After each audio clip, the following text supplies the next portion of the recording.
I thought I was gonna wake up and we were gonna watch the Ghana card, the Amir Khan promotions card that we predicted some of the fights. It's delayed. So I have the zone on in the foreground here. It's been delayed for 3 hours. So I'm on BoxRec as well, looking to see if there's any news. I got my Twitter up to see if people were tweeting about this card. Maybe the whole card got scrapped. I can't find anything on it. So whenever you guys catch this live stream, if you know something that I don't about the Ghana card, let me know. Because we got action on the Daniel Gorge fight. He's fighting Alate. And I was really looking forward to watching that fight. That's a fun fight. And then obviously Tabiti versus Dixon. And I want to see Brandon Glanton fight. So, the Lardy brothers are on there.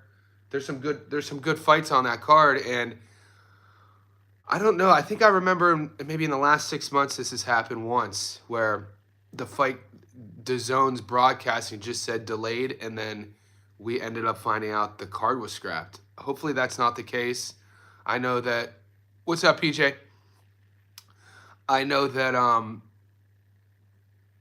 they put a lot of media and money behind this fight card in Ghana. They were, Amir Khan, putting his foot forward, making his name the promotional side of boxing, which is good to see. He has a lot of people supporting him. Anthony Joshua was supposed to be ringside. Does anybody have any updates on this Ghana card? I even had to go into Reddit boxing, and you guys know about you enter the world of Reddit boxing. Now we're talking a lot about some interesting chats. What's up, Mar the Prince? Salute. I'm gonna let this stream go.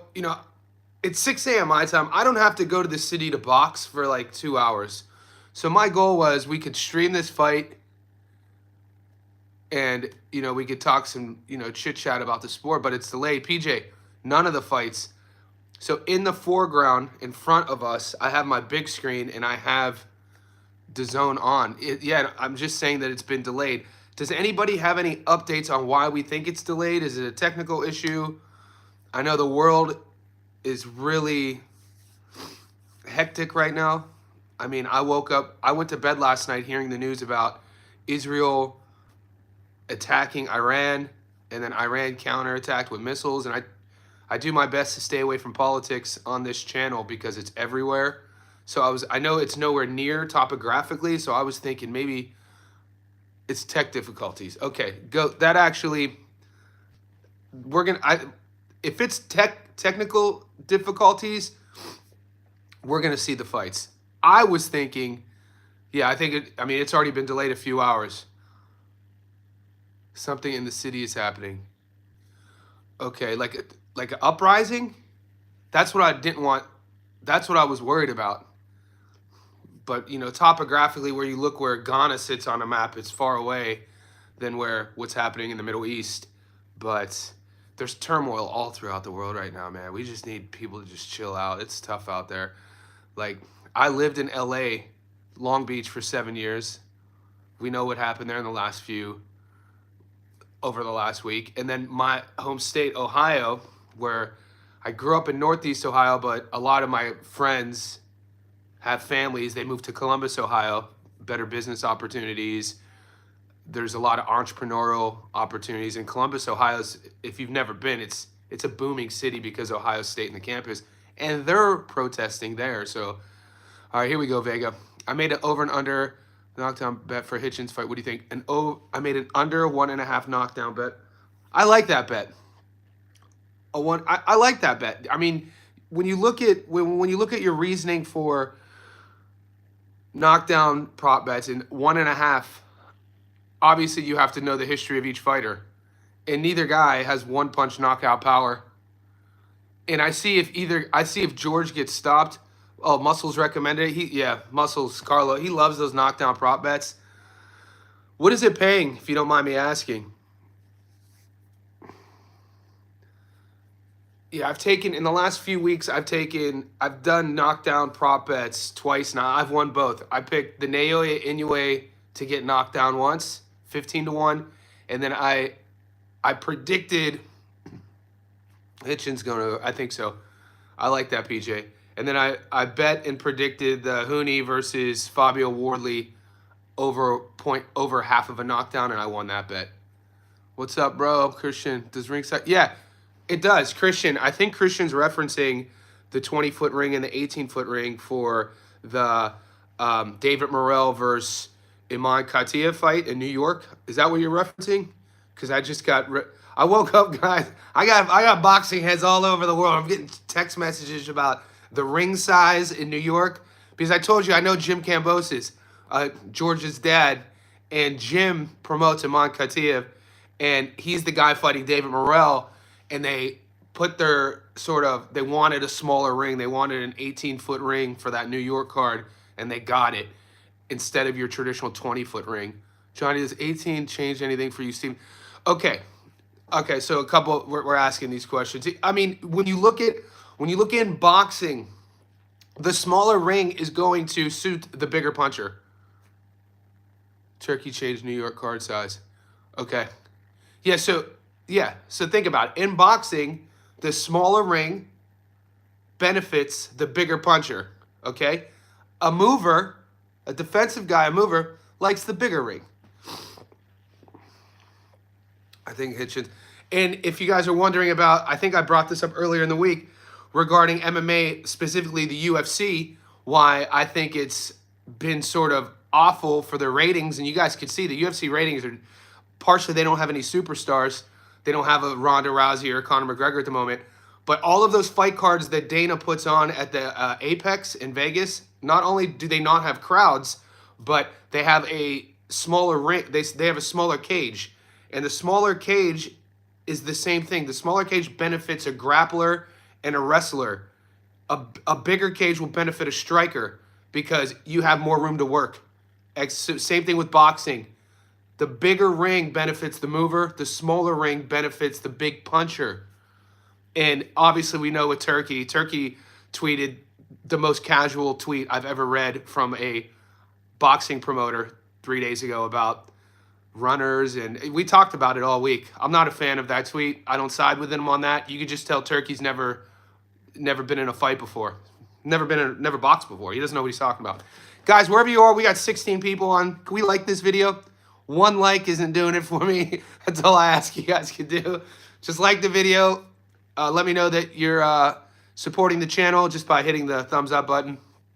Also, let's see. Great question so far on the ring size. More of that stuff. I was pretty sure I'm betting Hitchens on decision, but ring size change might take me want to take over 10.5. Okay, so you're talking this weekend. Look, if you guys aren't happy with those money line odds, which they're not great, and you're not ethically fine with taking George in the upset, because I don't see George beating Hitchens, the over, I think the over is a safer bet than a stoppage. But on my prop bet, sorry, George, on my prop bet, I'm just rolling the dice and taking Hitchens to stop him on a separate bet. What's up, Landslide? So yeah, I could see if somebody was like, hey man, you have to put all your money on one of these outcomes.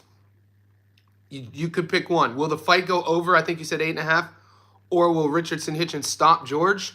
My comfort level would probably be the over. But me being a riverboat gambler, Garbrandt, my UFC underdog, and Kambosos, I like it. You know, we know what we get with Cody. Are you still taking Core over Zepeda? The smaller ring increases the concern whether Shakur can keep Zepeda. Marlon Prince. Marlon Prince, great question. We're talking about Shakur Stevenson and William Zepeda. The longer you guys stick to my channel, and you know, if you guys are new, it's a great question. If you've been here for a while, year and a half, you know where I stand on both guys. I've covered Zepeda's fights, all of them. I cover Shakur's fights. I'm a big fan of Shakur Stevenson. I love how he operates. I love how slick he is. And I've seen both sides. You watch his career, we've seen him offensive-minded before. And as of recent style, we've seen him really heavy defensive-minded. That just makes sense that he's been truthful about his hand issues. Just watch his styles. It just makes sense. So that being said, he claims he's 100%. William Zepeda's style, like I said, if you like a marauding, in-your-face, on the front foot, cardio for days style, man, William Zepeda is your guy. Ducks no smoke. The difference is when we look at resumes and sort of who each guy has beaten, world-class opponents. I mean, Zepeda, as of late, he's been getting tested more and more. I still think Shakur wins. I do. I don't see Zepeda's style, his pressure, his sort of output beating Shakur Stevenson. I think that's tailor-made. Even with a smaller ring, I think that's tailor-made for Shakur's counters, for him to sit down on punches. And it's not my official prediction yet, but as a boxing fan right now, I think Shakur handles Zepeda. I really do. And I think Zepeda is a perfect matchup for Shakur to look great in, because it's not like Zepeda is a one-punch knockout guy. If Zepeda had one-punch knockout power in that smaller ring, I think I might have a different approach. What is up, guys? If Zepeda had a big punch, he'll have a better chance. BR. We see eye to eye. Wherever you guys are tuning in, let's like this video. Let's get the thumbs up buttons up. I still have nothing on the Ghana card. I'm watching it on my big screen here, DAZN. The event has been delayed. That first fight was supposed to start, Jerry Lardy was supposed to start hours ago. I just wonder if you read books or anything. I always love boxing, but now the betting world makes me so much. Christian, great question about the betting world. My best advice to you, Christian, about books and all that good stuff, this is just my approach, how I live my life ethically. I used to live in Las Vegas. I lived in Vegas from 2011 to 2013 before I moved to Sydney. So I went from Ohio, South Carolina, Pittsburgh, Long Beach, Vegas. And what I learned in Las Vegas is there aren't any happy stories when it comes to gambling. I'm talking degenerate gambling. I spent a time in my life where I needed action every day. You know what I'm saying? There was action every day. And you look at it in hindsight and you realize that's an addiction. That's a drug. You're chasing that impulse. You're chasing that serotonin from our brain. The same sort of like high we get when, lack of better analogies, and you make out with somebody you wanted to hook up with for a long time, or you get good news. It makes you feel good. There's an adrenaline dump. But when you find yourself gambling to get rich or gambling just to get action, and then being obsessed over it, I'm not going to tell you to do that. I'm not going to sit here and tell you that's a healthy way of life. You're going to end up with gray hair. You're going to end up with antsy. I don't think it's good for our neurological system. I come about it. I only started giving you guys my breakdowns and gambling advice because you guys asked me. And I do bet on a few sports. So have your perimeters, because if you go about it wanting to gamble on everything, it's easy to lose focus on boundaries. You'll find yourself trying to chase the tail and trying to make the money that you lost rather than accepting losses. So I only bet, like I said, on boxing, MMA, and then NCAA college football. So have some boundaries first. The Battle of the Beast. I know, Mike. Go. One of my favorite fights. Facts. If you're not having fun, you got a problem. Yeah. So you got to keep your mental health. Mental health should be first and foremost. Also, getting rich from gambling is not a sort of reasonable goal to get into it. If you are obsessed with a sport, if you really feel you have a knack for like predictability, and you have you're known to kind of like, maybe having a little bit of a lucky touch to whatever you do, then yeah. But if you're seeing some guys on social media bragging that they're rich and showing all the money in cars and acting like that's all they do, I wouldn't believe them. Being in Australia, do you miss NFL football or does? So I played American football, started when I was 7, stopped at 18, played quarterback, middle linebacker my entire life. I come from where football is from, Northeast Ohio. I watch every game still. So I'm a Cleveland Browns fan, an Ohio State football fan, but I watch the rugby too. I live right by a rugby stadium. So during the NFL season, I watch all the games. Do I miss it, like being in America watching games? Every now and then, but rugby's fun. And I've been here since 2013. I actually like watching AFL better. Australian rules football, if you guys have never seen it, research it. They have a sport down here that's only played in Australia. It started in Melbourne, called AFL, Australian football. And that's the one where it's like a mix of NBA, soccer, and American football. And all the players are like 6'5", 6'6", giant dudes. You have to have leaping ability. You have to be able to kick. You have to be able to tackle. You have to be able to fight. It's an insane sport. So YouTube AFL highlights, you'll see what I'm talking about. Rugby's cool. Rugby's a bit one-dimensional. I put NFL over rugby any day because it's more explosive. Another fight, another dollar. That fight still didn't start. Yeah, PJ, guys, we're 15 minutes in. The Ghana event has been delayed. It's my Saturday morning. I thought I was going to wake up and we were going to have the results for the first 3 fights and we were going to stream it live. But no. I will. Marlon Prince, I will. As you can tell, guys, as the channel's growing, whenever you guys ask, I do it. I think though, for my own ethics and my own standards for my channel, if you guys could probably appreciate this, from a edited video perspective, don't expect to see on my channel breakdowns of NFL games or even UFC fights. My channel's strictly boxing on that side of things. So the breakdown, analysis, and fight predictions, the nice edited professionally shot videos, it's always going to be boxing. On the live streams here, this is where I open it up. I call the live streams the Wild West. Some days we're talking about 90s hip-hop rap. Some days we're talking about street fighting. So yeah, I'll post them. Team sports are, yeah. Too unpredictable. Landslide. You know where I find on the team sports, the NBA right now, the NBA playoffs, and NFL, I like doing parlays in terms of not picking winners and losers. Where I win my money on American football is, rather than focusing on winners and losers, I like, receiving yards, touchdowns scored, building a parlay based on outcomes of sort of, star players. Will so-and-so have more than 5 catches? Boom, add that. Will so-and-so have more than 1 touchdown? Boom, add that. Because as the season goes on, the NFL is actually pretty predictable statistically regarding positions, regarding star players. You guys have every good team, every NFL team has featured players, whether it's the quarterback, receiver, or running backs. And then from there, you can see how the season's trending. And so I hit my money on those. Do you see Teo versus TBV and Punch his test dummies to experiment how money changes these content creators? Yeah. Is this your only social media? No, guys, I have social media.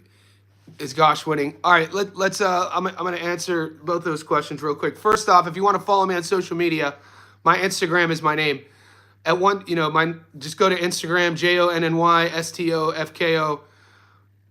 I've been running my own fitness business for 12 years out of Sydney. So for a while there, my Instagram was like, I put a lot of time in there for fitness stuff, shirtless pics, my deadlifts, my back squat. So rather than I coach boxing and strength and conditioning, so powerlifting, back squatting, deadlifting, bench pressing. But over the last few years, since I started writing books in 2019, I've written and published 2 books, and I've kind of gone down this different route of interviewing people, writing books, and commentating. But I still coach. I just don't post a lot of fitness content on that Instagram. Yeah, card hasn't even started, guys. It's 6:20 a.m. here in Sydney. I welcome everybody to the channel. We got 37 people here. 17 people have hit the thumbs up.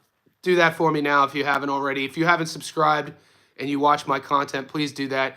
I know we're getting a lot of new people on the channel, so if you're watching this right now and you think the lives are too chaotic and you want to know your breakdowns of specific fights, I also break down the fights. Go to my playlist that says prediction.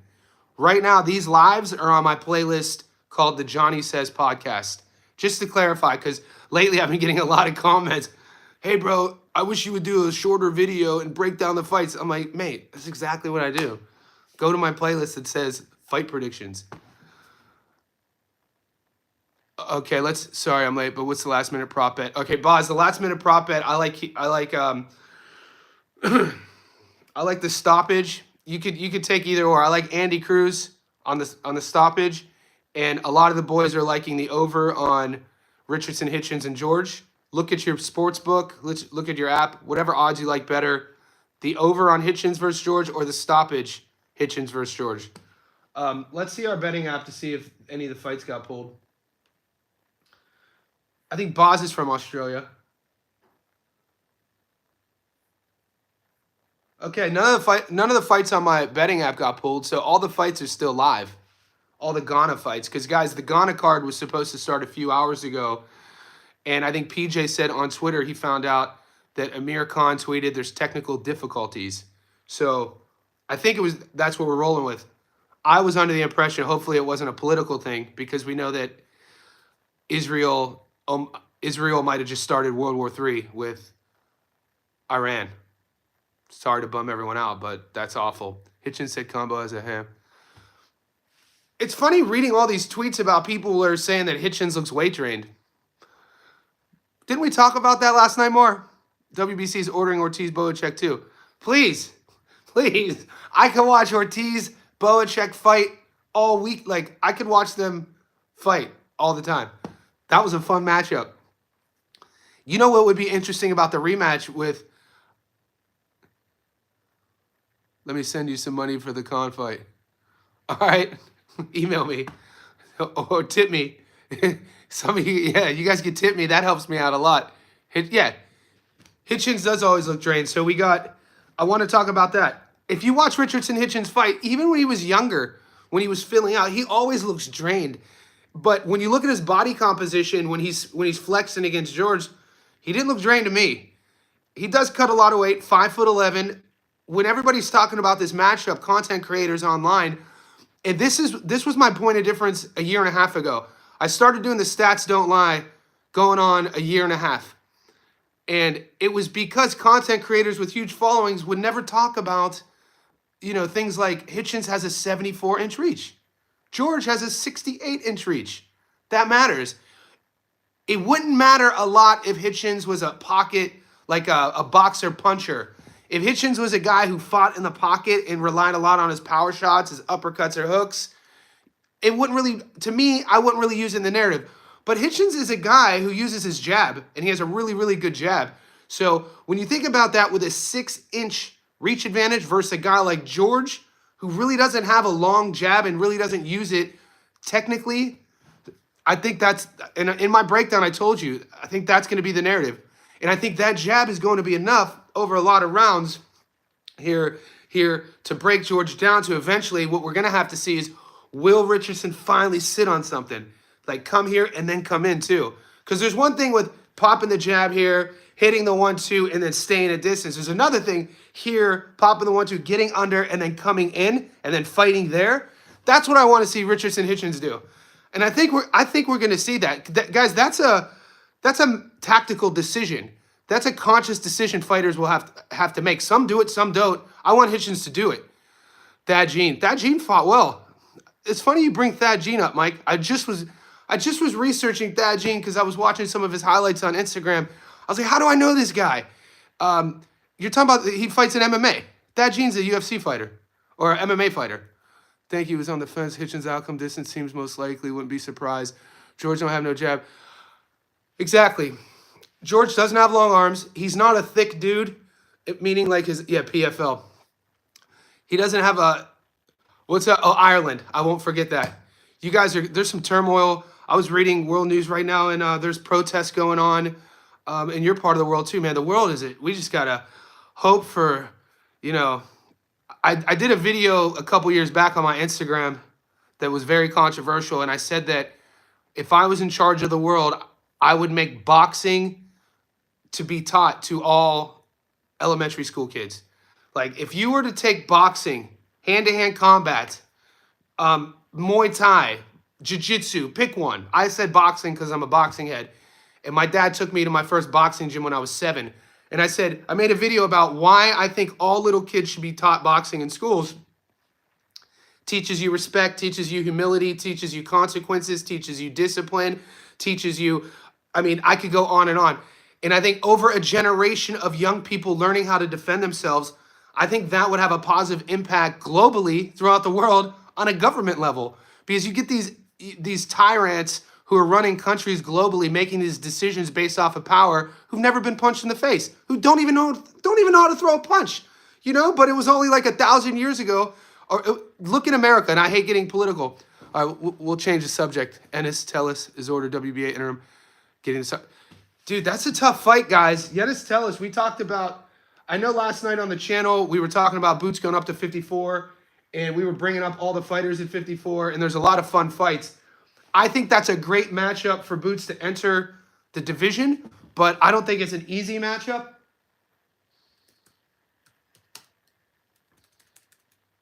Give me 1 second. So I always, when I'm doing my live streams, I always have my secondary laptop here, big screen here, and I got you guys here. So I want to pull up that 154-pound division again, because the division is stacked. And yesterday on the live stream, we had one or two guys saying that they didn't like the 154-pound division, which is fair. Currently, it's my favorite division. Okay, so currently you have, if that's the case, and Boots goes and fights, I think, yeah, Yenis Tellez ranked 17, 10-0. Okay, I think that it'll be a good test for Boots, but I think Tellez, I'd have to sit with his tape. We just saw him fight. I don't know. I know it's 7 pounds. It's really tough to predict what going up will look like on each fighter. So that's kind of my hesitation on trying to predict that, if that fight gets made. And if it does get made, obviously I'll predict it. But, you know, we saw Bud go from 47 to 54. The difference is Bud was at the time, what, 35, 36? And we know Jaron is 27. So, yeah, he's built for 54. My point is, I would expect Jaron to be more explosive. What fight's canceled? Caesar. You're breaking my heart, Caesar. Are you talking about the Ghana card? Kambosos versus Hitchens has been canceled. Is he trolling us?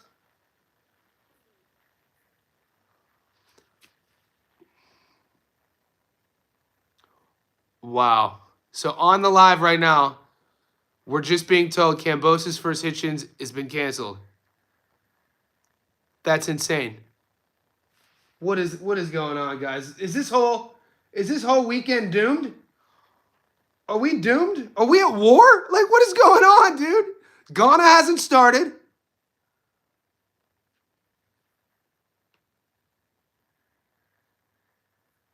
It's still up on BoxRec. I think it's a fake post. That bums me. It's still up on BoxRec. Dude, if that's the case, I'm saying it right now. I'm pulling my money out on all my bets because this weekend's cursed. If George versus Hitchens is canceled and this Ghana card is still delayed, I'm pulling all my money out. And then we know he's trolling it. All right. All right. Okay, dude. Because, like, we already got political. I told you, you know, we know what's happening in the Middle East. The world is at war. America is volatile right now. I'm like, what is happening? Okay, can we leave the trolling for other people's channels? This channel, we got real boxing heads on here, man. That you're breaking our hearts, mate. Yeah, it's still on there. All right, boys. I appreciate everybody who's researching that for us. I don't have a fourth device to do it. It's Friday the 13th in the States. Oh yeah, it is the 14th here, Saturday morning, 6:30 a.m. Sydney. I thought we were gonna be watching the fights live. Alate fight. Yes, Dino Mac. Great question. I broke this fight down yesterday on the live stream. He's talking about, let me pull it up real quick. I'll show you exactly my thoughts on it. Daniel Gorsh, Alate. The odds are still pretty similar than they've been all week. And here's my reasoning. I put money. I think Daniel Gorsh is going to win that fight. Basically, because of the weight difference. So when you look at both records, both guys are young. They're about 5'3", 5'4". The reach cancels each other out.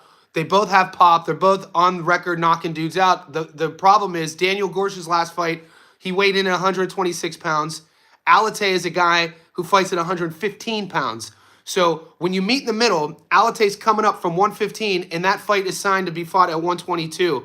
And when you have Gorsh, who's the bigger guy, fighting in his more natural weight class, 7 pounds might not mean a lot, but you have to also take into consideration rehydration.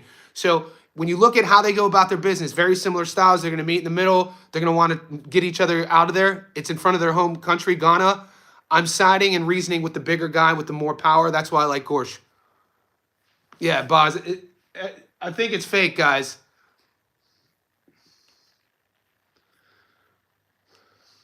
Hopefully, yeah, I guess somehow bots have entered the chat. No problem, Dino. Great question.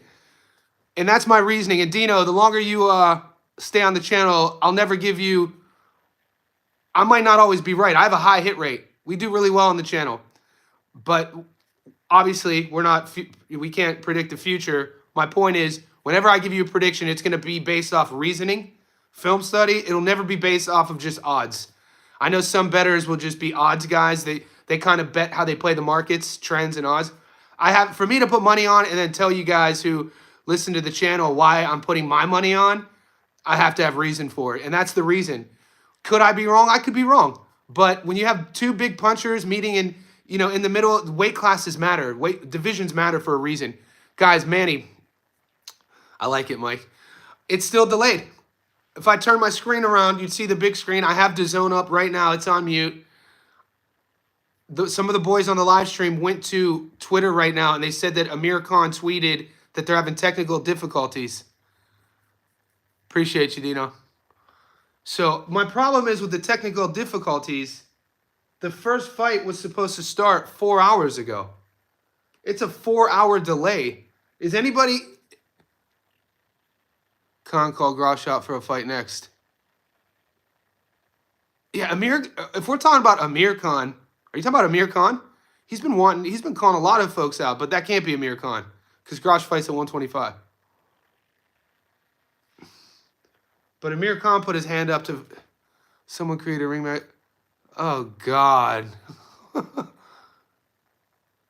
Should I bet on it? Kyle, you're betting off of dreams. Kyle, if you had a dream that Terramona got beat in the first round and you had a dream and you're serious about it, bet on your dream because what if that happens? Now you have a receipt to share with everybody that you had a dream. And I saved these live streams. So if you bet on it and that happens, I'll edit the video for you and send you the video. Abdul. Yeah, Abdul Khan was supposed to fight. Yeah, Yafai. Give me a second. Because BoxRec guys,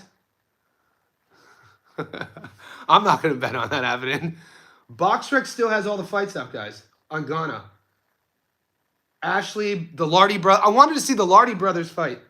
Because if you know that last name, you would recognize that last name. There's a lot of, Ghana, for how small it is regionally, produces a lot of world-class boxers. Abdul Khan, Brandon Glenn. I didn't bet on the O'Hara Davies. Yeah, so they announced that yesterday. If you watch Oscar De La Hoya's Clapback Thursday, he's sitting there on camera with I think he had some sort of leg surgery, foot surgery, and he was talking about TKO and Dana White, and you guys know my stance on this, are promoting the Netflix card with Canelo and Crawford, and that card is going to be during the day, and then at night they're doing UFC Noche. And, I mean, I'm kind of salty that Dana White just walks right into that, and he's promoting. You're not dude, the definition of a promoter isn't just being handed a card to put your body of work name on it. I don't see, obviously that's a business deal that Turkey made with Dana. Yeah, I don't like it. I don't like Dana. I'm sorry. I'm not a big fan of that guy. I don't want to get too personal, but I have personal reasons. Also, guys, just as you heard me talk about my reasoning for my bet picks, when I say an outrageous statement, like I don't like Dana, there's reasoning behind it. He's not, this goes back all the way to 2011 when I lived in Vegas, and then again in 2015 when my roommate fought in the UFC. So for 2 years, the first Australian female ever to fight in the UFC was my roommate. I was dating her sister, and at that time in 2015, she got a call from Dana to be on the first ever all-female UFC Ultimate Fighter house, and she was on that house. And she was 34 when she got the call. She was lifelong martial artist. Her name was Alex Chambers, Astro Girl. And so as she went through that process and she had her UFC career, she ended up fighting on the co-main event in Vegas against Paige Van Zandt. She had the 2016 fight comeback of the year. She was fighting Kylan Kern in Adelaide. I was cage side of that fight. And Alex, she was a natural atom weight. Alex fights at 105. She fought her whole career at that weight, but they didn't have that division in the UFC, so she fought at 115. Kaylin Kern was a Hawaiian girl and was beating her every minute, every round. And then with 1 minute left in the third round, Alex pulls guard and got a submission with a minute left. I'll never forget it. It was one of the coolest moments.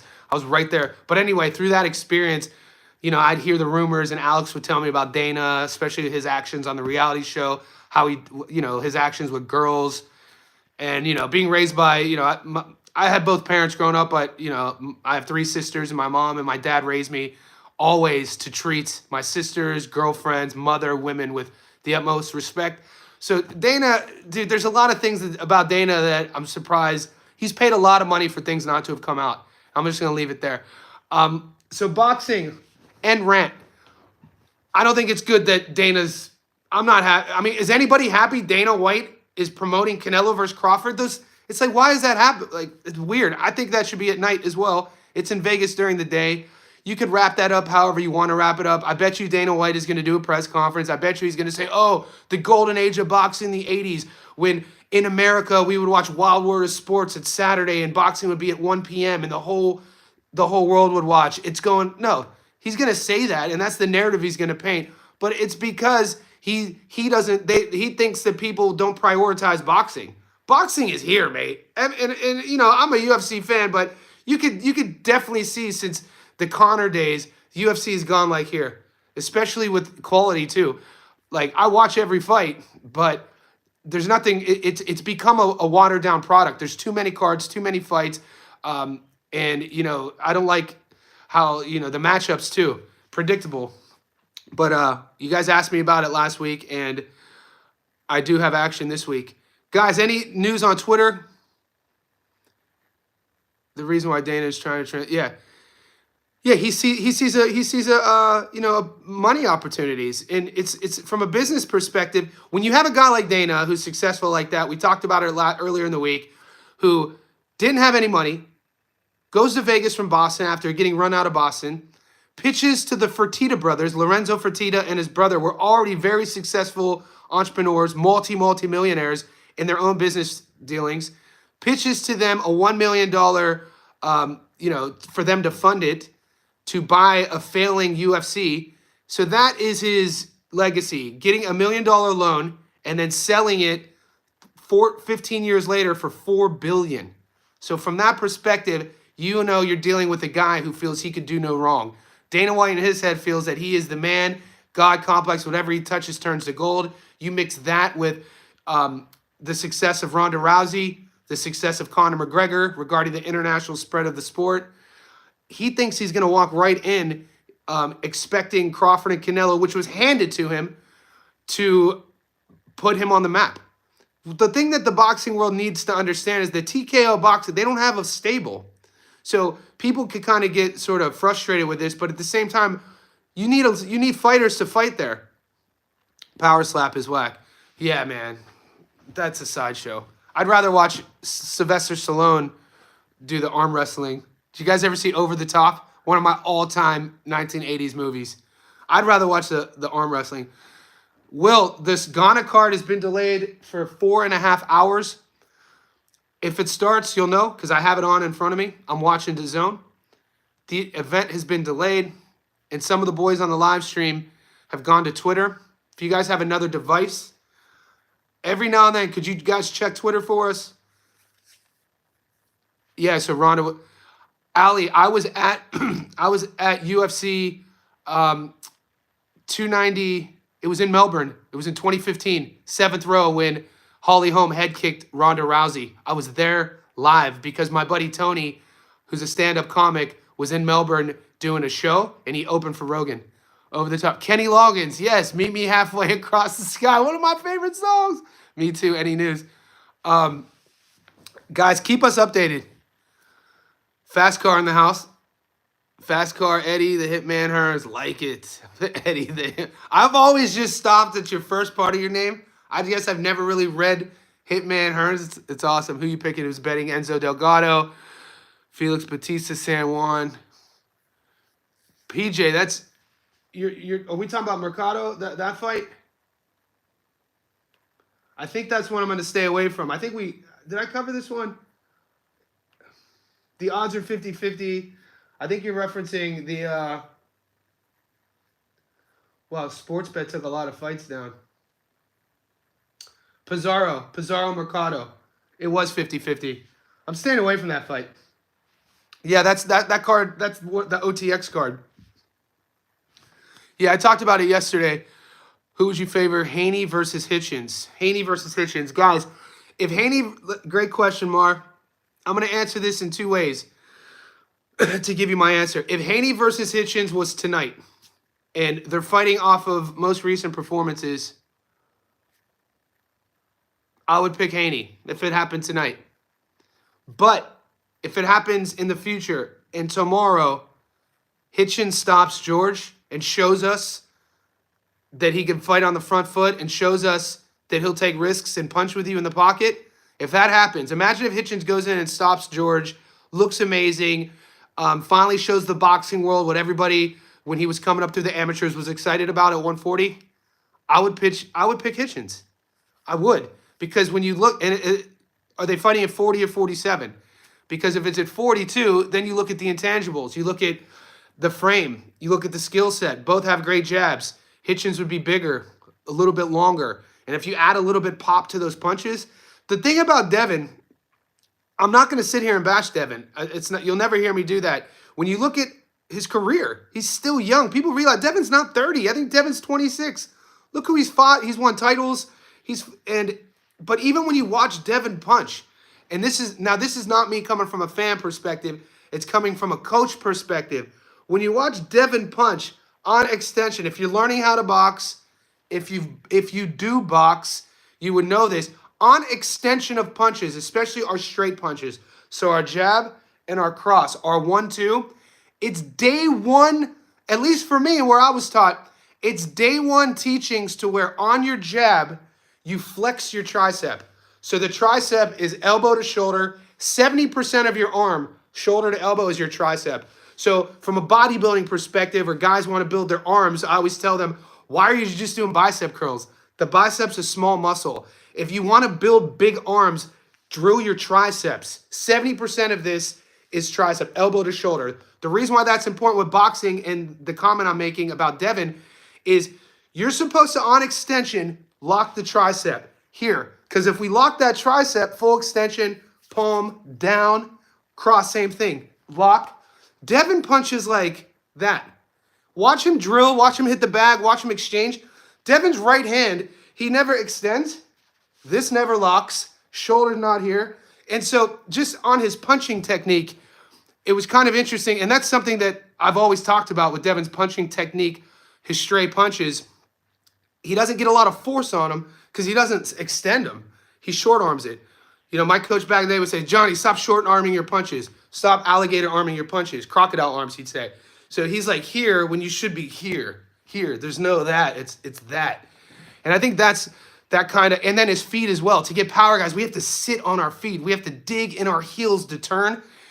I think a lot of that has to do, he is a bit, with all that aside, and then what happened with Ryan and what we saw against Ramirez, psychologically, you then have to take a kid like Devin and teach him to be more patient when you're punching. But, you know, when you start getting hit a lot and you've been dropped, that's a psychological thing. The extension is a technical thing, but being patient in the pocket and finishing your shots, that's a psychological thing. So, like I said, to answer, long way bout of doing it, Hitchens goes in and starches George, and then Hitchens fights Devin. I'm taking Hitchens. There you go. There's a couple ifs, though. Hopefully I answered your question. That's my reasoning, though, once again, with my gambling. But this is how I've always lived my life. I was that kid in 4th grade you guys did not like. So we're all in 4th grade, right? And we're waiting to go to recess. And the teacher says, all right, class, does anyone have any more questions before we go to recess? And I'm the only one like this. Because if I don't understand something, and I've always been this way, if I don't understand something, I'm not just going to sit back and act like I know something without somebody explaining it to me. So this is how I go about my life. Sometimes I drive my girlfriend insane, but it helps me as a coach. It helps me as a writer. It helps me as an author. It helps me on this YouTube channel. Did the Tabib fight get canceled? Devin is gun shy now for good. Fast car. And, you know, and when people say gun shy, it's what we talked about. It's tough to overcome those. Okay, think about this. Look at Diego Corrales' career. And this is where I think the proper boxing purists have a narrative to hate on Devin. Because just because you get knocked, or think of Arturo Gatti. Think of any fighter that's been knocked out and knocked down and come back from the dead within that fight. That is what we want to see from Devin psychologically over the rest of his career. Being able to, now, is that a switch? Is that internal? Is that already built into one's DNA to not give a F about getting knocked out, not caring about one's own sort of well-being for the sake of the fight? And so this is why guys like Chico Corrales was so beloved, didn't have a perfect record, but he did not care about his well-being. Even if he got hurt, he was going to try to hurt the other guy, even if that meant him getting knocked out. This is the hate that I think is warranted in my head from the purists when it comes to Devin. Not Devin is a runner, or Devin is scared, or Devin is weak, or his dad's a clown. None of that. None of that. It's in that dog fight. People want to see that. Shout out to Fast Car, gold member. Yeah, Fast Car. All right, is the Tabiti fight canceled? Guys, DAZN, the fight has been delayed. The whole card has been delayed. We're on this stream for 45 minutes. I'm gonna let it run. I don't have to go to the city to spar for another hour and a half. I was hoping we were gonna be able to watch a lot of these fights together, but DAZN is up. The event has been delayed. Some of the boys on the live streams were on Twitter, and they said that Amir Khan tweeted that they're having technical difficulties in Ghana. I have no idea what time it is in Ghana, but the card didn't even start yet. And right now, this was supposed to be the main event. And there's a lot of fights on this card. It's on Max Sports on YouTube. Is that a fact? Could you guys clarify that? Could you guys go to YouTube and see if it's on Max Sports? Because if that's the case, I'm going to change servers. A fight just finished. Oh, shit, dude. Good looking out, whoever gave us the heads up. All right, what channel on... All right, I'm changing it. That's insane. What fight is on, guys? And what channel are we watching it on? Fight Sports? Yeah, they fight at 12 a.m. at night. Max Sports. I don't even know that channel. Is it a subscription-based channel? How the hell did you find this? Max TV Ghana. Dude, I told you, I learned more from you guys. Max TV Ghana. How would we have known this? If I didn't have you boys, I would have just chalked it up. Okay. So what are you guys searching? Are you guys just searching Max Sports? Or are you guys typing in Tabiti?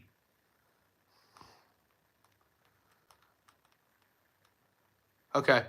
The longer you stay on my channel, the more you'll realize that I'm not that quite tech savvy. I'm 43, mate. I grew up in a house where we had a dial phone. It was plugged into the wall. Lardy, this is great. I'm happy. I wanted to see Lardy fight.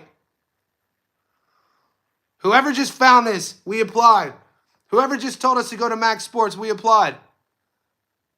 David, we just found out that DAZN is suspect. You got to go to Max Sports. There it is. Max Sport has the card. Or maybe you have to type it. I still don't find it. Max Sport Ghana. Jamaica, Nigeria. Give me 1 second, boys. So Lardy just fought. You said that means if Lardy just fought, we got, because that was the beginning of the card. Max TV Ghana. Okay. I'm doing it right now. So this card's going to go way over time. Max TV Ghana.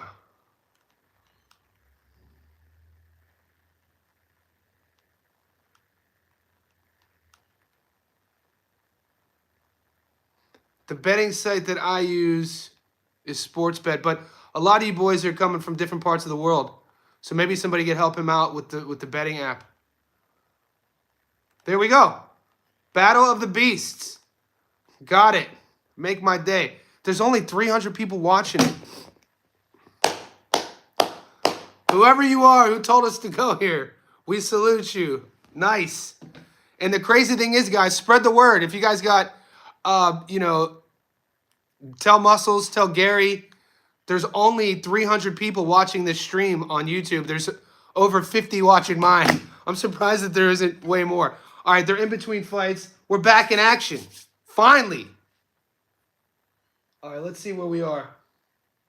Have they updated any of the fights?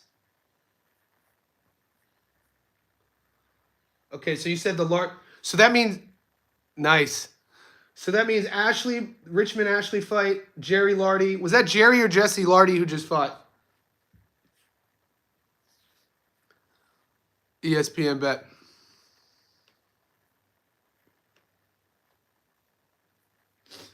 All right, let's see these bets. Any action here?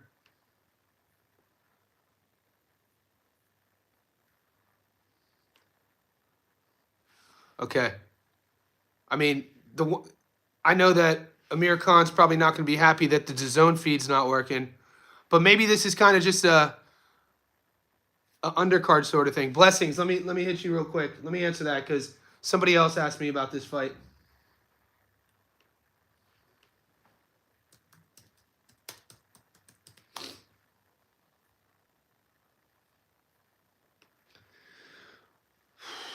So Galal's 9-0, 7-0, flyweight.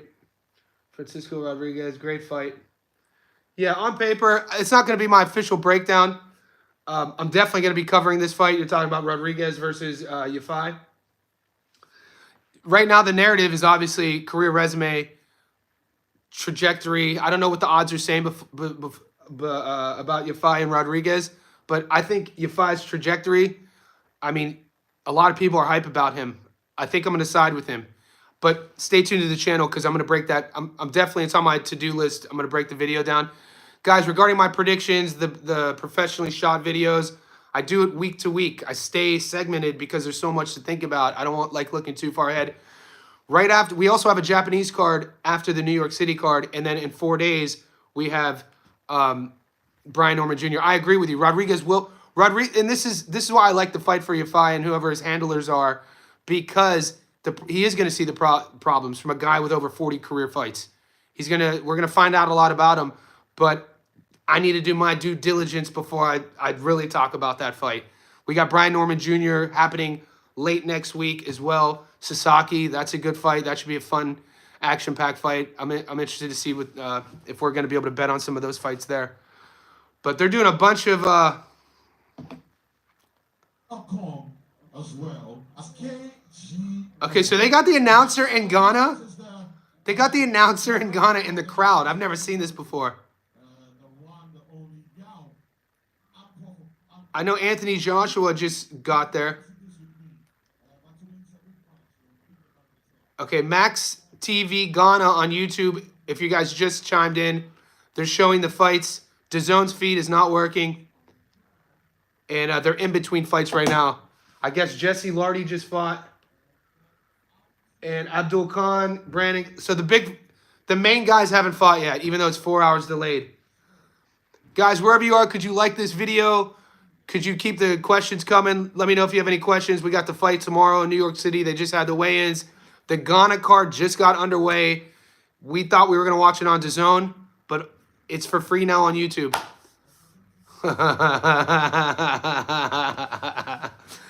The Ghana crowd. No comment. I bet you it's fun there, though. I'd love to go to Africa. There's like certain moments in our lives where you kind of have these bench points. And in college in California, I was doing a class on cultural anthropology, and we had to study a primate. Or we had to study an animal in captivity, and I chose a primate in the LA Zoo. So the whole assignment for the semester was I had to go to the LA Zoo and study a Western lowland gorilla named Evelyn. And I had to watch her mannerisms, how she moves. And dude, for like 10 weeks, like I felt like, so my whole life changed that day. Like that whole semester, it's been on my bucket list to go to the Congo to see the Western lowland gorilla in its natural habitat. That's like a bucket list thing for me. I'd love to go to Africa. I work with some real estate agents from Ghana. Yes, and we know historically there's some great boxers that come from Ghana, dating back, my era, Azuma Nelson, Richard Comey. Rando, so just go to Google. So Rando Light, you could Google just my name, Johnny Stofko, the first book. They should come up. They're in the bookstores down here in Australia. I know my first book was carried by Barnes & Noble in America. The first book is called Ungoogleable. And in that book, you'll see interviews with Evander Holyfield. You'll see Layla Ali's in my first book. Pablo Valdez, AJ from Ghana. Yeah, he's supposed to be here. But I don't know if he's from Ghana, but I know he's good friends with Amir Khan. And this is Amir Khan's promotions. But I didn't put two and two together. Is AJ from Ghana? I thought he was from Africa, but I didn't know if it was Ghana. Nah, I don't think he's from Ghana. Yeah, let's make this paper. Ike Cordy was another one. Okay. There you go. So that's the connection. Oh, were you talking about my... I'm confused. I thought you were talking about my books. Oh, yeah, Rando, you were talking about my books. We got confused because, guys, I also write books. If you like to make money betting, there's always a crazy good opportunity at BKFC. Manny, I don't watch enough of BKFC to bet on it. So, like, at this stage of my life, for me to put money on something, even if it's $10, maybe it's my own reasoning. Maybe I'll start watching BKFC too. You know, bare knuckle boxing. Every now and then when I'm bored, I'll go to YouTube and watch. Do you guys ever YouTube the gypsy fights? Like, it's not an organization. It's in the YouTube gypsy traveling bare knuckle fights. And you'll see all these videos from like Ireland, Scotland, England. Let's bet on BKFC. I'll get in it. Jose Miguel, give me a week. Give me a week. Okay. All right. So I didn't know you boys were into the BKFC. Brennan Ward this weekend. You ever see Redneck Boxing? I like Redneck Boxing's Instagram. I like the announcing. Everything about Redneck Boxing is hilarious to me. They just get these like dudes out of the streets to fight each other. Their promos are hilarious. BK, Bomac getting hit with strays on the live. Good. Jose Miguel, let's fingers crossed. I like those picks. I think Ricky, every pick I picked, 6 of them. I know some people don't like that long parlay. It's a long parlay. Don't go too heavy on it, but sprinkle something on it. I can see everyone winning. I think Rose beats Maverick. Ricky Simone should handle Cameron Smotherman. And then off the top of my head, there's some other fights there that I like. But there's a couple fights, matchup per matchup, should go our way. Because especially in the UFC, when we're thinking about predictability stylistically, the more you know the sport, the more you just understand their game plan. Kyle put me on a Redneck Boxing. I mean, yeah, the announcing is crazy. The promos are crazy. I may take Torres over Moulay. Odds are way too high. Is that fight? Are you talking? You talking about Richard Torres? Is that fight official? Made a small bag on that Thad PFL last night. He looked good. Only has what, 9? That was his 9th fight. Always comes in shape. I think Thad's 26 now. A really good young fighter. Yeah, Ali Penfold. I've already had my coffee though. So I went live at 6 a.m. I woke up at 5 a.m. So I was doing some homework, watching some other fight channels. I was watching Gary's live, seeing what they were saying. So if you guys were on Gary's live, Gary and Muscles, I'm not too convinced on. I don't like going heavy on like knockdown. If I ever pick a knockdown prop, I'm not putting it on a parlay. Like if I like an over under on a knockdown, I'm not gonna then say, the outcome, the knockdown. I know they roll that way. I just feel like you could get nice odds on a knockdown prop and just go heavy on it. Same. Yeah, the Pizarro fight, same. Malik and Wellmaker. Yeah. Wellmaker, guys, it took Wellmaker. They can't find that guy a fight, dude. What if you got Wellmaker? I think he's from Georgia. Dude is a savage athlete, knockout artist. They had to find Chris Matinho. Chris Matinho is the dude that went viral for getting his ass beat the whole fight against Sean O'Malley. And then he fought another fight and then got cut. And then he was on the regional circuit and they bring him back. And Wellmaker, if you can get the Wellmaker by stoppage, definitely do that. Women's fights and boxing, MMA overs. Yeah, I make a lot of money off the ladies. Except when Gabby fights. Every time Gabby fights, I take her by stoppage. I'm on a roll with her. I win a lot of money on Gabby. She's one of my favorite boxers, male or female. And some of you guys don't like that, which has the potential to be an upset. tomorrow? Which has the potential to be an upset tomorrow? Great question. Which fight do I want to see an upset? I want to see George beat Hitchens. But this is going to sound odd to you guys, Johnny, but that's hypocritical because you put all the money on Richard. I did. I don't care. I put all my money. I'm going heavy on Hitchens, not only to win, but to stop George. But I want to see George win. I'll be cheering for George. My money's not on him, though. Maybe that's not exactly your question, though. What fight could I see in reality as an upset on that card? Give me a second. There is one.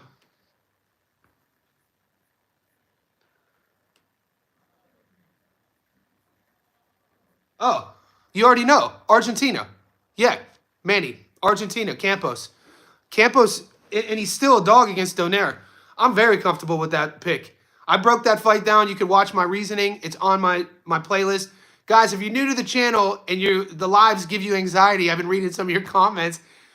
Go to my fight prediction playlist. You'll see these nice, cute 10-minute videos where it's just me, produced and edited, and I tell you my breakdown reasoning. I tell you why I like Campos. Yeah, I like Campos. He's fighting, obviously, a future Hall of Famer. No, I didn't bet on Pizarro. Guys, okay, the stream just ended. Are you guys getting that? The Ghana stream just ended. Does that mean that we're on DAZN now?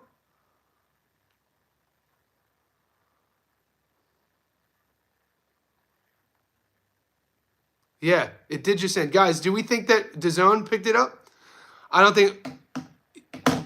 Did mine freeze or did your YouTube thing freeze? I don't think Usman beats Buckley. The internet went out in all of Ghana. Gold member. The more I pay attention to your comments, I know who you are now. I'm watching Zone 2 and it's not showing. Okay. All right, we're kind of in a bind then. The boxing froze. Don't know if... So let me answer the question. I think Campos beats Donaire. I'll get to Buckley and Usman too. I think Campos beats Donaire. Donaire's 42, future Hall of Famer. Hasn't fought in 2 years. He looked really sluggish, slow. Dare I say, I hate using the word shot. I hate when analysts or even guys doing the fights call boxers shot. I think that's so disrespectful. So I'm not going to call Donaire. I'll never say a fighter shot. That's just... But Donaire, he should have retired a couple times. Campos is 28, young energy, young. He's going to have the speed advantage. The fight's going to happen in close range. Donaire's going to have a puncher's chance. We love Donaire's left hook. It's one of my favorite punches of coming up. When you watch Nonito Donaire in his prime, the Nonito Donaire of 2019 who lost to Inoue beats Campos. All right? That version doesn't exist anymore. Somebody tell me who Johnny took. Hitchens. Hitchens. I'm taking Hitchens, but I'm cheering for George. Yes, SGA. Those odds should probably be $1.10. The odds on SGA scoring 30, you don't get any juice on that. I make more in these playoffs. I've been making a lot of money on Pascal Siakam. I've been making all my money on the playoffs with the Pacers scoring. So I'll piece together like yesterday. Nemhard, Pascal Siakam. I had Halliburton over 20. So like said player over 15, said player over 20, said player over 15, said player over 10. It paid 8 to 1. $100 gave me 800. Who are you more confident, Hitchens or Andy Cruz? Probably equal. Probably equal. I think Hitchens.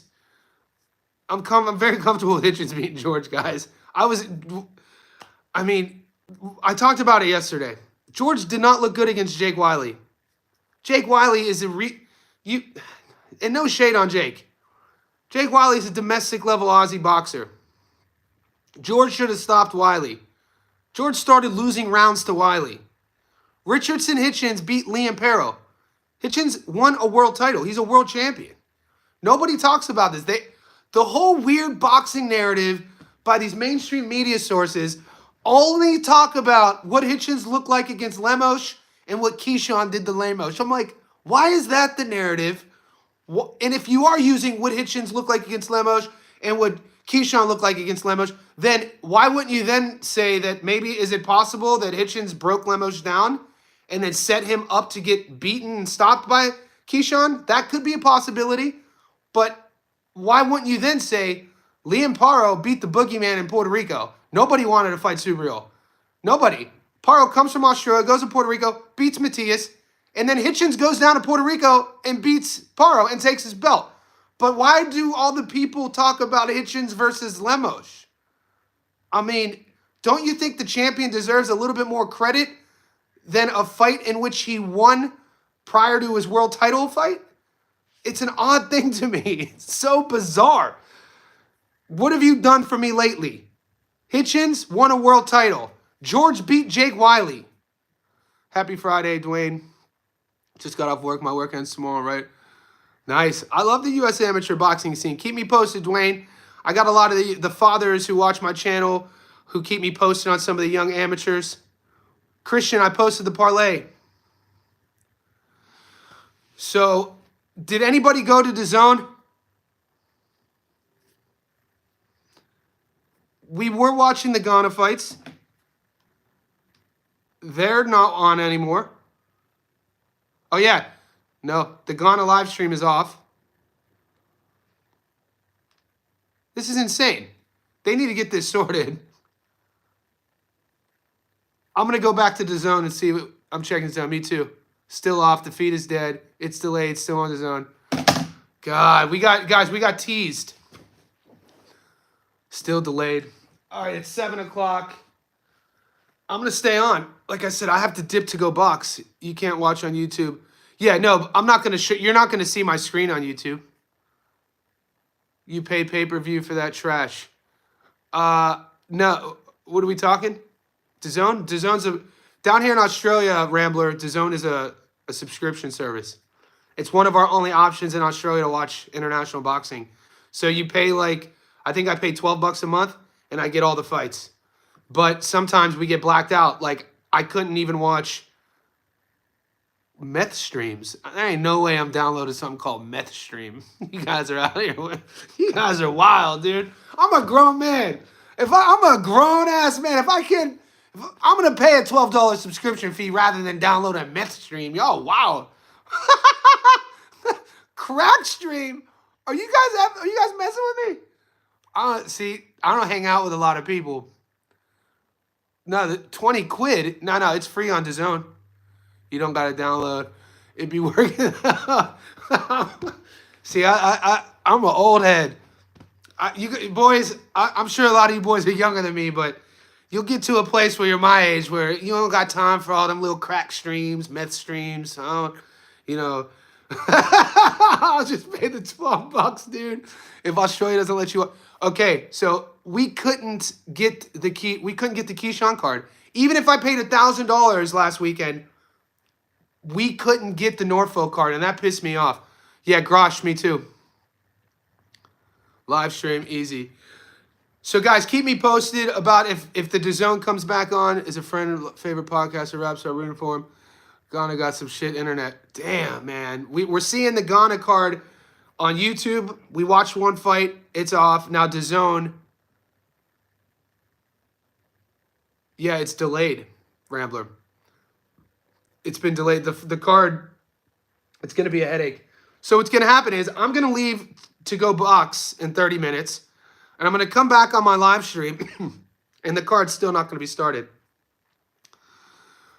I know. I feel bad for Amir Khan, though. I mean, he got Anthony Joshua in the crowd. There's a lot of celebrities down there. He brought all these guys from America. I want to see Brandon Glanton. I want to see Gorsh, who's from Ghana. The Gorsh Alate fight is probably the one I want to see, but I want to see Brandon Glanton as well. Nice, Cortez. I appreciate you. Guys, wherever you're tuning in, we got the boys from the Philippines, Ireland, Australia, America. We are an international channel. I grew up in America. I live in Australia, so it's all over the place. Could you just like this video? We got 40 people hitting the thumbs up. That's all I ask. I give you all my prop bets. I give you all my money line bets, whether we win or lose. We have a high hit rate, and all I ask for you is just go like that. Just hit that thumbs up. We're 70 minutes in. I'm still going to wait. Like I said, it's 7:10 Saturday morning here, my time. I thought we would be watching at least the Alate versus Gorsh fight. But no, I know one of the Lardy brothers fought. You know, they were both big favorites. Dwayne, I don't have a Discord, but a lot of you boys are asking me to do it. I'm going to wait. I'm going to start a Discord. I just want to make sure I understand the ins and outs. And I'm a system guy. So if you've been on the stream all morning, it goes back to how I'm wired. I don't want to just download the Discord without having a system and understanding it. So I'm going to create a system and use it applicably, and then I'll let you guys know that I have one. But I just haven't had time yet. I've been focusing on growing the channel this way. Did Abdul? I don't think so. Happy Friday, Jesus. It's Saturday where I'm coming from. Where are you at, Jesus? Good point. Dwayne, but yeah, it's coming, Dwayne. I appreciate the question. Some of the other boys in the group have asked me that. So yeah, we'll be doing that in the near future. I'll let you know. We got a lot of fights this weekend, guys, but we're getting blacked out right now. We're not seeing the Ghana. Go to your... When did you start making YouTube videos? It seems you have been super serious about it lately. So, Manny, I started doing YouTube videos. I did a documentary, and the whole thing... I started the YouTube. The whole thing was I used to interview... You know, I had a podcast from 2015 where I interviewed, you know, world champions, entrepreneurs, and I would put those interviews up. And then I started another podcast, Fighters, and then I write books. But then in 2020, I did a documentary. Have you guys ever heard of Burmese boxing? So Burmese boxing is called Lethwei. So Lethwei is bare knuckle, but you can headbutt. I told this story earlier in the week. You can watch the documentary. I followed around the first ever white world champion in Lethwei for 2 years. We went to Myanmar, we went to Cyprus, we went to LA. It's on my channel. So Manny, go to playlist and go to the playlist that says documentaries, and you'll see the Lethwei one. Yeah, Josh Van is from Myanmar. But Burmese boxing looks like Muay Thai, but they don't wear gloves. It's their national sport, and you're allowed to headbutt. So you're allowed to boom. Another thing about Lethwei is there's no scorecards, so you can only win by knockout. No, Nathan. I'm comfortable with Buckley beating Usman. The art of 9 limbs. So they call Lethwei the art of 9 limbs, and Muay Thai is the art of 8 limbs. Yeah. So yeah, we went to. I pitched. You'll see in the documentary. I pitched to. I was in Sony in LA. I pitched to them. I got investors. Well, the CTE rate in Burmese boxing. The thing about it is, usually if you're going to get knocked out, you get knocked out. The problem with regular boxing, Western boxing, are the glove size. So it's the volume. More often than not, it's the volume of punches. Guys, Jack, Gorsh didn't fight yet. The Ghana card is delayed, guys. They're having a technical difficulties in Ghana. Some of the boys have been keeping us up to date. No, it's a great, Kyle, it's a valid question, buddy. It's the first thing I thought of was that. No, Jack, he got knocked out. Didn't happen yet. Hitchens will struggle with IBF 10-pound rule. Lightning in a bottle strikes again. Let's go. I thought he was meant to. He was. Jack, the whole card's been delayed because of technical difficulties. So we've been jumping back and forth from DAZN to YouTube. And we were watching the YouTube stream on Max TV Ghana, but then that cut out. So we're kind of Buckley parlay, none of the stream. I know. They're not working though. I don't think the fights are even happening right now. It's delayed. Let's go to BoxRec. Let's see if they've canceled any. I don't think they've canceled. Dude, there would be a riot if they canceled these fights. We saw the crowd. The crowd is huge there. So my question is, though, I think they're going to have to make a decision in Ghana because the crowd's there. They're going to have to make a decision real soon to just have the fights and maybe and release the recordings later. Can Hitchens drop Campbell? I think he can late. I do. I think he can late. Yeah, the crowd look pissed. And the crowd's pissed because they're waiting for the streaming to come on point. But like I said, they're going to have to make a decision to just go ahead with the fights. I haven't either, Goat. This is insane. This is insane, guys. 7:15 in the morning here. If I had to pick for the Pizarro fight, you're talking about that OTX card again. You guys love, well, everybody loves this OTX card, man. All right, if I had to pick that fight, Pizarro versus Mercado. I hate that fight, but if I had to pick a gun to my head, I think Pizarro does the better work. I would, if I had to pick one, I think I would lean towards Pizarro more than Ricardo. Nathan Ibarra feeling an upset. Upsets happen. Caleb Plant, upsets happen. Josh Taylor, upsets happen. Wendy Toussaint, upsets happen. Nair Albright. So we've seen a lot of upsets, guys. It could happen. I guess they fought because you can't bet on them anymore. I'm going to check BoxRec. So, Rando, BoxRec still has all the fights up. Thoughts on Alex Barrera? Give me a second. Yeah, BoxRec right now, guys, on the event for Ghana. Because we know we saw the end of the Lardy fight. I think it was Jerry Lardy fought. So Abdul Khan, Brandon Glenn, O'Hara Davies, Muhammad Tabiti, and Gorsh. There's still the main event that hasn't happened yet. So like I said, they're going to have to... I would go to Twitter. If you guys have your Twitter up, go to Amir Khan's Twitter. Because I guess an hour ago, Amir Khan tweeted, well, they're having technical difficulties. But he's gonna get burned for this if they don't go ahead with these fights. Because we know about the rich history of Ghana boxing, and that place is packed. He's gonna get torched online for this if they don't go ahead. Do you think it's safe to throw $50K on Andy Cruz to make... Mate, I would... Bro, we have to talk about risk versus reward. Let me focus on that question, the $50K question. When we're talking about, even if you have disposable income, even if money is not an issue, go about it with some reasoning around it. Risk versus reward and ROI, return of investment. Because it sounds to me, if you're asking about a $50K bet to win $3,000, the money isn't an issue. If it's not an issue, what's our next step? Return of investment. Is a $50K risk worth making $3,000? In my opinion, hell no. No, dude. No, don't put $50K to make $3,000. Don't put... Now, if you can make... Where would my limit? Where would my cap be? My low level ceiling if I'm throwing 50 on a fight.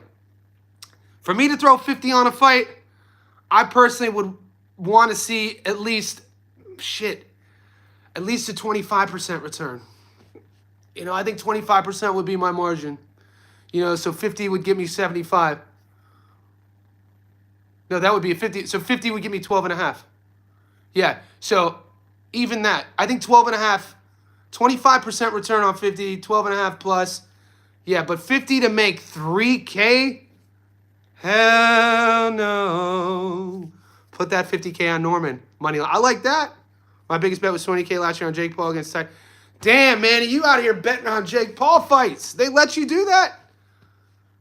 And then the weekend after, I had 20K in John Jones and Ruffy. Ruffy, good fighter. John Jones. We ever going to see that Aspinall fight? I don't know. I like it. If you're winning, do it.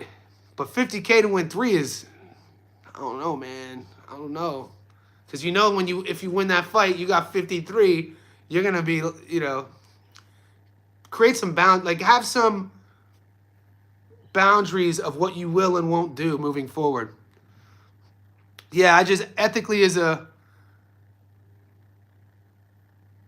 what that said, Johnny, tell us a wild bet you made before they hit. I think recently, and I live in the world of what have you done for me recently. The most wildest bet recently was me putting money on Naoya Inoue to get dropped against Cardenas. And it paid 15 to 1. That's a wild bet. Nobody, I don't, and I put the receipt up. Nobody else showed me their receipt on that. So yeah, man, on John Fernandez fight. You guys asked me about this fight too, the John Fernandez fight. Also, last American football season, I put $10 on a Cleveland Browns game to win $6,000. So that's a crazy bet. All these things had happened. Defensive touchdown. The Browns had to win. They were an underdog. A, B, and C had to score a touchdown, and there had to be a fumble. All of that hit. I'm torn on this. The most I've ever bet was, I'll get into that. I got a couple questions. I'm going to leave it up to you guys, for real. If you guys want me to cover Jake Paul versus Chavez Jr., I'll do it. Only because the last time Jake Paul fought, I wasn't going to cover... Okay, boxing's back. I wasn't going to cover Jake and Mike. I didn't want to see Mike Tyson fight Jake Paul, so I didn't cover it.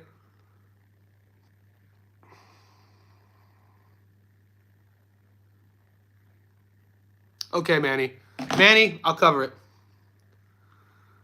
Mike, that's fine. Don't, no one, I think Nunes 300 on that fight, please don't. Okay, so Rando doesn't want me to cover it. Yeah. Good channel, fair, non-biased. Rick, I appreciate you. Yeah, I'm good. Guys, my day job, I'm a coach, so I run my own coaching business, meaning that I come at it, I'm empathetic, and I thank my mom for that. I'm never going to, if you guys have questions about boxing, I'm never going to clown you. So don't feel hesitant to ask questions. Even if you feel they're dumb questions, just ask questions, especially if it's about boxing. But I'm going to put a poll up, guys, regarding the Jake Paul Chavez fight. I'm going to let you guys answer that if you want me to cover it. I've been really kind of crucial in covering Jake Paul fights on my channel just for the ethics of the sport. I don't like how he's been prostituting our sport. I don't like how he goes about his business, and I'm not a hater. Great entrepreneur, wealthy, rich, knows how to market. I like what he's done with the female boxing. He's done great. Jake Paul is a great promoter. From a promotional side, he's done a lot for female boxing, man, and that's amazing. My 2 older sisters, my 3 sisters were all athletes. My little niece just graduated NCAA college softball player, full ride scholarship. I come from a family of athletes, a lot of girl athletes too. So I appreciate what Jake has done elevating the female boxing game. I told you, I used to manage a female boxer down here in Sydney. So I appreciate that. But Jake is a boxer to fill his ego. Dude? Come on, mate. So it's tough for me. Respect for the entrepreneur. Yeah, Christian, I appreciate you. Jake Paul fights are easy money. Bet on. That's the only... No, I'm not judging any of that. I'm not judging you guys betting on Jake Paul. I'm not saying that. I'm coming at it from doing an actual breakdown on the channel. I'll think about it. I know the fight's coming up. I'm going to put a poll up. We'll see how the poll results go. Because I assume he's going to have some legit guys on that undercard. Serrano, Taylor, 3. I know a lot of people are picking Taylor. I like Amanda. I like Amanda in that fight. Minus Shields, I know. Yeah, and he just signed Shanika Johnson. She's from Queensland. She's a champion too. She's stepping up on short notice. In a really tough fight. I think she's going to get beat too. I think she's fighting Metcalf. Shanika Johnson. The Aussie female boxing has blown up in the last few years. Zerto the co-main to Jake Paul. Zerto the co-main. Insane. No, like I said, what would Jake Paul to get my... I respect Jake. As a boxer, though, I'd want him... It's tough. I'm not a gatekeeper. I'm not gonna sit here and act like I'm gonna hold a righteous position over another human going about how they go about their business. So I'm not a hater. It's not that I don't respect him. I just didn't want to see a 56, to see Mike in there at 56, everything that he meant for boxing, what he means to fans. Just the fact of getting hit and, the health side of things, we've seen it play out. I mean, look at have you seen James Toney speak recently? We know Ali, but, the guys that after that era, people die in our sport, mate. People die in our sport. It's nothing to be played around with. It shouldn't be taken lightly. So the fact that you get on a mic and you talk trash about another guy and you're selling a fight, there's just a way to go about business. And I approach my life, more. Read the Book of 5 Rings, guys. I brought the book up before. It was written by a samurai in the 15th century. Musashi. The Book of 5 Rings. Not a hard read. It's a short book. It's more of like a code of ethics, how one would carry themselves. And I'm not a guy that cares about money either. I don't care. Oh, he's making it back. I don't give a shit about that. I don't care about. I'm not an object guy. I don't. You won't see me flossing or flashing. I'm not. Let me show you how much money I got. Let me show you my cars. I'm not that type of dude. So, yeah, it's not that I don't respect him, but we all live our lives from different ethical standards, and I just think prostituting our sport. No. Tyson fight was nasty work. We grew up an hour from each other, guys. Jake Paul is from Cleveland, Ohio, a really wealthy area. I'm from an hour south, Youngstown, Ohio. a steel town, not a wealthy area. And at 7 years old, I was in a boxing gym.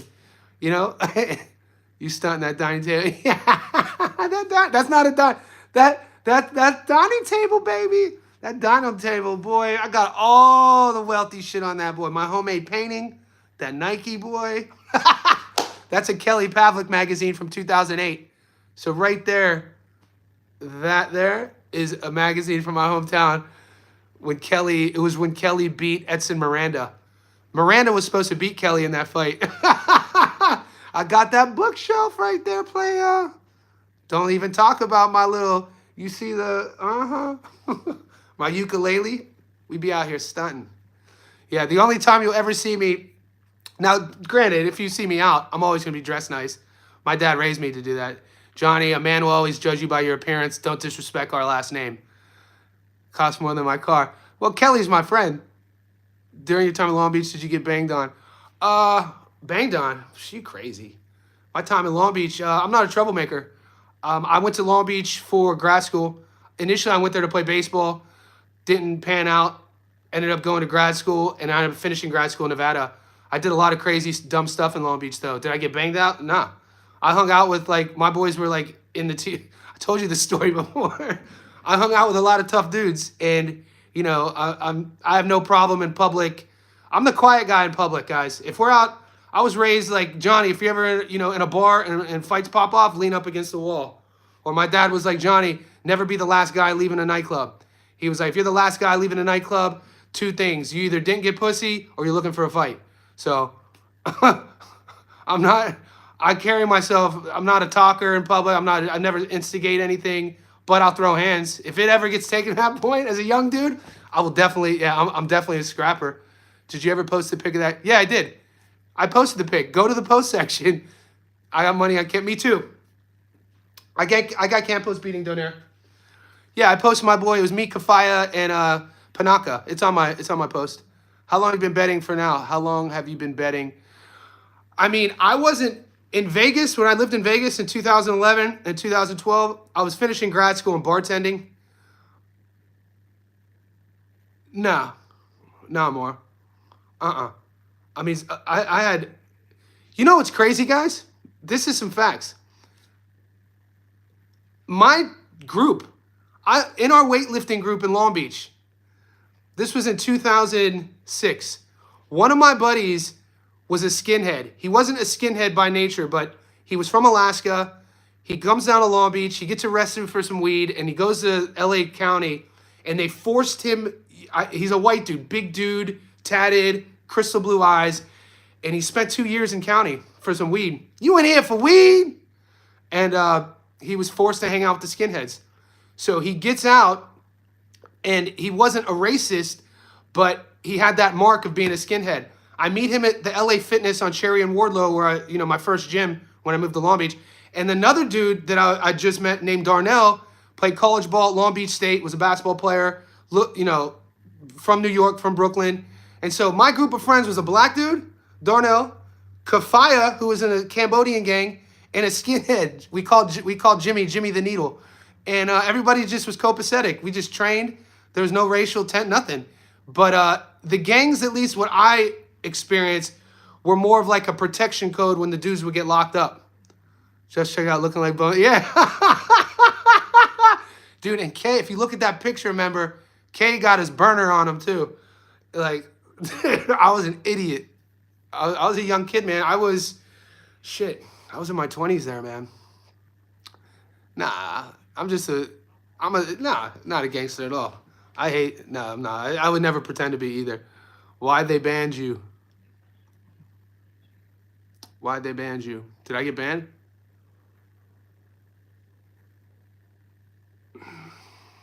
What are you referencing? All right, we got the fights on.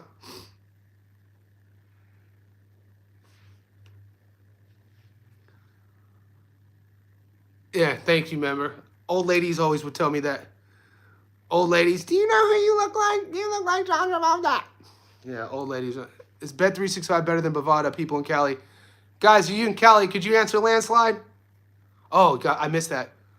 Consistently arbitrage betting. Manny out here with the controversial hot take.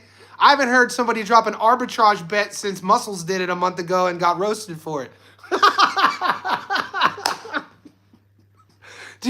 A month ago, Muscles was on my live stream talking about arbitrage betting, and somebody was clowning him like, "Who is this cat? This dude." And Muscles, if you're on the live stream, you're my boy. But I was waiting to see how you're gonna handle that, because this dude was like clowning him for bringing it up for some reason. I don't know much about it. Well, he was getting roasted because he wasn't able to explain what it was. All he was doing was asking what arbitrage betting was, and somebody came at him twisted because they were like, "This dude's supposed to be a gambler. He should know what arbitrage betting is." Yeah, fights are on YouTube. You know what? Let me send a text message real quick, because I have to make a decision here. I want to watch these fights, but I'm supposed to go spar. It's 7:30. Oh, I haven't stretched. All right, we got to fight, guys. We got to fight. YouTube. The stream looks suspicious, though, dude. Yeah, me too, Lloyd. Dude, this stream looks suspect. Are you guys getting a very dodgy stream?